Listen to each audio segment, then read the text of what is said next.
नमस्कार। खेत खजाना में आपका स्वागत है। आज 27 नवंबर है और दिन है गुरुवार।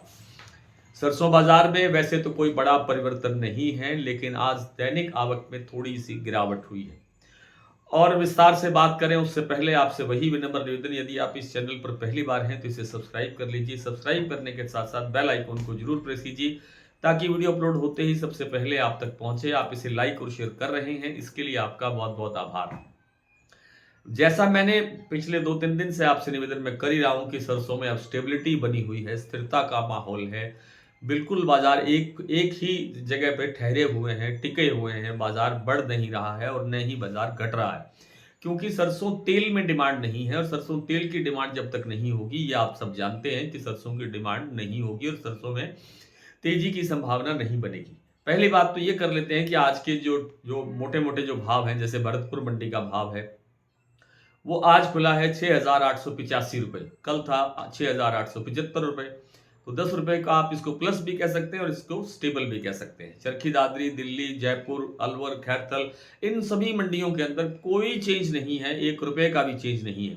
सुमेरपुर मंडी का भाव थोड़ा सुधरा है, 7240 रुपए के आसपास आज भाव खोला गया है, जो कल से 50 रुपए बाजार प्लस दिख रहा है। इसके अलावा कोई बड़ा परिवर्तन किसी प्लांट में, किसी और उसमें नहीं दिखाई दे रहा है। जैसे गोयल कोटा 7050 पर स्टेबल है, जो सलोनी प्लांट है वो 7850 पर स्टेबल है, और जो आपका अलवर और बूंदी का जो प्लांट है अडानी का, वो 7200 रुपये पर स्थिर है। इनमें भी कोई चेंज नहीं है। बीपी आगरा और शारदा के प्लांट भी बिल्कुल स्टेबल चल रहे हैं, उनमें भी कोई चेंज नहीं है। तो पहली बात तो ये है कि आज भी भाव रिपीट करने की या एक एक मंडी के बारे में बात करने की, भाव बताने की आवश्यकता नहीं है। लेकिन अब यहाँ से एक थोड़ा सा सुधार बनता हुआ दिखाई दे सकता है। वो इसलिए बनता हुआ दिखाई दे सकता है कि मलेशिया में और इंडोनेशिया के अंदर जो पाम का उत्पादन है वो घटने की आशंका है। वहां से सप्लाई टाइट हो सकती है। उसके पीछे कारण ये है कि वहां वेदर बहुत खराब है, मौसम बहुत प्रतिकूल है, भारी बारिशें हो रही हैं और आगे भी 1 सप्ताह तक भारी बारिशों की चेतावनी वहां जारी की गई है। इस कारण से उत्पादन घटने से मलेशिया का जो पाम का उत्पादन, इंडोनेशिया का जो पाम का उत्पादन, ये दोनों जगह पे घटने से पाम के अंदर थोड़ा सा सुधार बनेगा। पाम का सुधार जो है वो सीधा का सीधा असर सरसों तेल पर आएगा और सरसों तेल में थोड़ा सुधार होगा, जिससे सरसों के अंदर भी 150 रुपए का सुधार देखने को मिल सकता है आने वाले 1 सप्ताह के लगभग आसपास।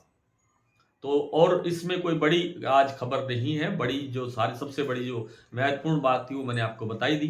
दूसरी चर्चा ये भी है कि अमेरिका से जो सोयाबीन का जो आयात है वो भारत खोल सकता है।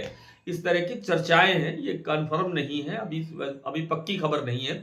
जिस दिन पक्की खबर होगी मैं आपके समक्ष जरूर रखूंगा, विस्तार से जानकारी भी देंगे आपको, ताकि जो सोयाबीन की स्थितियां आगे क्या बनने वाली है, उन पर क्या असर पड़ सकता है उससे, अगर ऐसा हो गया तो उस पर भी विस्तृत चर्चा कभी किसी दिन करेंगे। आज इतना ही। कल आपसे फिर मुलाकात करने का प्रयत्न करूंगा। तब तक के लिए नमस्कार।